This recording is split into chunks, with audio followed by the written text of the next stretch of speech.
देखिए, इसकी बात का तथ्यात्मक उत्तर देने से पहले मैं ऐश्वर्य जी कहना चाहूंगा, कुछ ही किन्हीं नामों के साथ हमेशा दुर्घटनाएं जुड़ी रहती हैं। हिंडनबर्ग नाम के साथ शायद हमारे लोगों को ना पता हो तो मैं बता देना चाहता हूं, दुनिया की सबसे पहली और सबसे भयानक हवाई दुर्घटना हुई थी एक बैलून के माध्यम से 1930 के दशक में लंदन से न्यूयॉर्क जा रहे थे, ट्रांस अटलांटिक क्रॉस करते करते, और न्यू जर्सी के पास जाके उस हाइड्रोजन बैलून में आग लग गई थी और उसमें कई सौ लोग मारे गए थे। वो पहली हवाई दुर्घटना थी और उसका नाम था हिंडनबर्ग। वो जो बैलून वाला, मतलब बैलून का प्लेन उस जमाने में चलता था, in the name of Hindenburg, anybody can go and check. दूसरा बताता हूं, दूसरा बड़ा डिजास्टर हिंडनबर्ग नाम से क्या हुआ आपको पता है? हिटलर को जर्मनी का चांसलर किसने बनाया था? Paul Hindenburg. और उनको लगा था कि उन्होंने जर्मनी के गरीब जनता की बड़ी सेवा कर दी है, क्योंकि वो सोशलिस्टों की बात करके आया था, मैं गरीबों के लिए ये करूंगा वो करूंगा वगैरह वगैरह। And then Paul Hindenburg's decision proven to be one of the biggest disaster in the documented history, and now this is the third Hindenburg.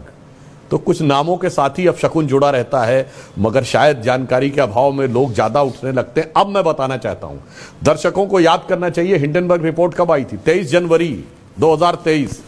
Bharat की संसद का सत्र था 30 जनवरी। अब आइए, सेबी के अगेंस्ट में रिपोर्ट कब आई थी? अगस्त 2024, जब भारत की संसद का फिर सत्र चल रहा था। अब आइए साहब, अमेरिका में जो अडानी ग्रुप के खिलाफ रिपोर्ट लगी थी, यूएस अटॉर्नी ने जो रिपोर्ट दी, वो कब आई? 25 नवंबर को हमारा सेशन शुरू हो रहा था और वो रिपोर्ट आई 20 नवंबर को। ये लिंक नहीं दिखाई पड़ता क्या किसी को कि आपस में क्या संबंध है? और हिंडनबर्ग ने ऐसा क्यों किया? ये शॉर्ट सेलिंग कंपनी थी। और मैं दर्शकों से कहना चाहता हूं, forget about Adani, forget about Hindenburg. पूरे अमेरिका की पॉलिटिक्स में हो क्या रहा है आप देखिए।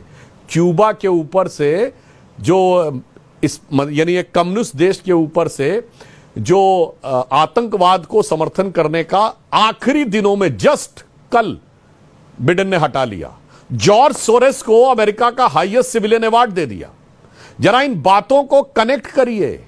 इसका मतलब अमेरिकन एस्टैब्लिशमेंट में ये लेफ्ट लिबरल के नाम पे जो कम्युनिस्टों की घुसपैठ थी, जिसने अमेरिका को भी कमजोर किया। और मैं फिर दर्शकों के सुलभ संज्ञान के लिए कहना चाहता हूं, अभी जो ये लेटेस्ट रिपोर्ट आई है, ये नवंबर के महीने में, ये जिस अटॉर्नी ने वो रिपोर्ट फाइल की, जबकि उसे पता था कि उसकी गवर्नमेंट जाने वाली है, रिजल्ट आ चुके थे यूएस प्रेसिडेंशियल इलेक्शन के, तब यह डिसीजन हुआ है। The name of that attorney was Brian Peace. और उसको अटॉर्नी बनवाया किसने था? वो डेमोक्रेटिक पार्टी के सांसद चक शूमर का बहुत खास दोस्त है। और चक शूमर जॉर्ज सोरेस के बेटे के बहुत खास दोस्त हैं। बस लिंक बिल्कुल क्लियर हो जाता है। और वो था किस लिए? Forget about Adani. भारत की एक कंपनी इनलिस्ट होने जा रही थी सोलर में। और मैं दर्शकों से कहता हूं, हमारे विरोधी तो कुछ भी बोलेंगे ही बोलेंगे, जाके चेक करिए सोलर सेल्स पे किस देश का कब्जा है। 95% चाइना का कब्जा है। 95% सोलर सेल्स पे चाइना का कब्जा है। और सोलर एनर्जी के टोटल व्यापार पे 75% चाइना का कब्जा है। तो अब आप सोचिए, कोई Indian company American stock exchange में जिस दिन इनलिस्ट होने जा रही है, पहली बार जब इनलिस्ट होने जा रही थी 23 में जनवरी में, तो हिंडनबर्ग की रिपोर्ट आती है। दूसरी बार यूएस अटॉर्नी, मैंने फिर बताया, जिसका जॉर्ज सोरेस के बेटे के साथ कनेक्शन है, वो एक रिपोर्ट फाइल कर देता है। और वहां रिपोर्ट फाइल होने, रिपोर्ट होने से भी कुछ नहीं होता भारत में। अगर 80 चुटकी 90 ताल ना होती, उधर से चुटकी बजती थी और यहां विपक्ष ताल बजाने लगता था। जो आप दिखा रहे 11 लाख करोड़ का नुकसान, यह भारतीय इन्वेस्टर का होता ही नहीं अगर विपक्ष ने हल्ला नहीं मचाया होता। और इस लाखों करोड़ के नुकसान में मुनाफा किसने कमाया? हिंडनबर्ग ने।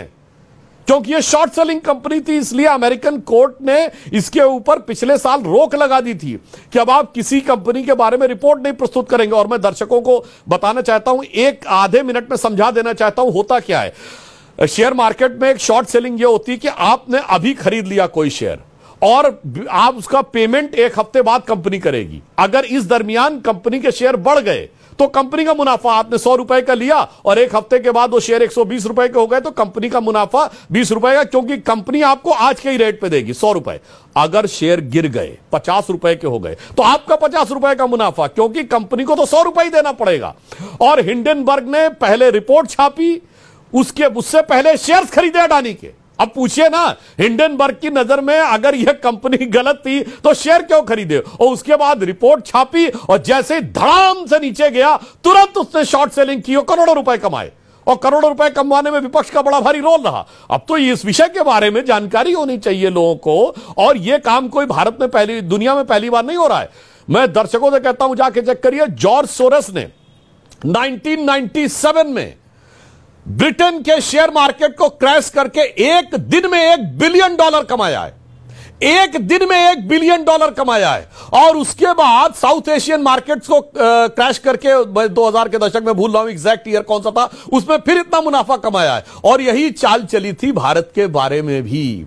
इसलिए मुझे लगता है अब जो षड्यंत्र भारत के बाहर के थे, समय के साथ वो क्रमशः उजागर होते चले आ रहे हैं। इसमें न मुझे कोई किसी कंपनी से मतलब है, न कोई हिंडनबर्ग से मतलब है। मैं तो साफ कहना चाहता हूं, जिस सेक्टर में भारत को उभरता हुआ दिखने का प्रयास होता है, अनेक शक्तियां हैं भारत के बाहर भी, और अंदर की शक्तियां उनके साथ सुर ताल मिलाकर बैठी हुई हैं, जो भारत की प्रगति को अवरुद्ध करना चाह रही थी। यह पूरा घटनाक्रम उसका प्रमाण था। सतीश के सिंह जी, पहले आपके पास आ रहा हूं।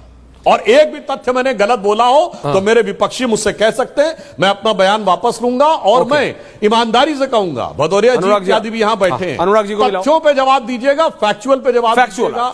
वही पुरानी बातें करने के लिए